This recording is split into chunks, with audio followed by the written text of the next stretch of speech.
এক বছর আগে মেরে ফেললেও এখনো বেঁচে আছেন ফুরকুনি। আপনি মারা গেছেন না ওনারাই আপনাকে মেরে ফেললো? ওনারাই আমাকে তো মারে ফেলানোর ইয়ে দিল। সেটা তো আমি তো করছি, আমি তো নাটি ধরে ধরে আনে তোমার কাছে, তুমি আমি মৃত্যু হয় না কেমনে? বেঁচে থাকলেও এ যেন বেঁচে থেকেও মৃত। বয়সের ভারে নুয়ে পড়েছে শরীর, লাঠির উপর ভর দিয়ে চলাফেরা করতে হয় তাকে। আমি তো মারা যাইনি, আমি তো বতেই আছি।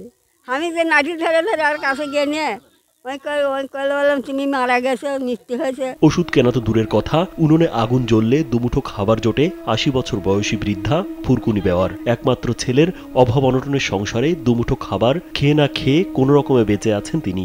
ডাক্তারের কাছে গেছি, সে ডাক্তারে ভর্তি করে দিয়েছে, তার ওষুধ কিনলে টাকা পাচ্ছি না, বেটারাও দিতে পারছে না। ২০ টাকার খালি ওটা বলি দিয়েছে, তাকে কদিনে খায় আসি।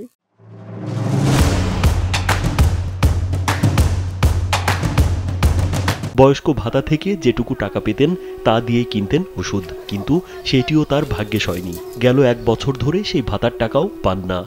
মাসে ধার খরচ করে দিয়েছে, টাকা ফির নিতে না, খায় মরে যাবো, এখন মরবেরই ধরছে। বয়স্ক ভাতার টাকা পাওয়ার জন্য স্থানীয় সমাজসেবা অফিসে দীর্ঘদিন ধরে ঘুরলেও কোনো লাভ হয়নি। এক সময় সমাজসেবা অফিসের কর্তাবাবুরা জানিয়ে দেন এক বছর আগেই মারা গেছেন।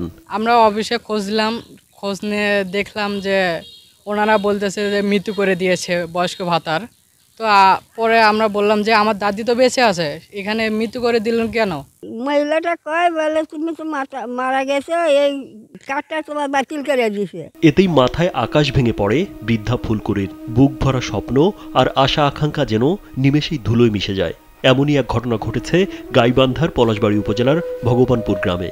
আমার কত দিন এই টাকা পাইনি, তাই আমার পুকুর তোলা চাকরি আসছে, আমার মেলা টাকা খরচ দিলে খালি ধার খরচ করছি। মাঝে বাড়ি গেলাম, তো বইয়েরা ধরে এই মেলাকে টাকা দেওয়া, ওই মেলা টাকা দেওয়া, আমি কীরকম আর খাবো করে খেয়েছি। এই ঘটনা জানার পরই সমস্যা সমাধানে দ্রুত ব্যবস্থা নেওয়া হয়েছে বলে জানান উপজেলা সমাজসেবা কর্মকর্তা জিল্লুর রহমান। ফুরকুনি বেগমের ঘটনাটা আমি জানতে পেরেছি, এই বিষয়টি এক বছর আগের। আমি এসেছি 5 মাস হলো। বিষয়টি জানার পরপরই খুব দ্রুত ব্যবস্থা নিচ্ছি যেন সমাধান দ্রুত করা যায়। রাজীব বিশ্বাস, কালবেলা।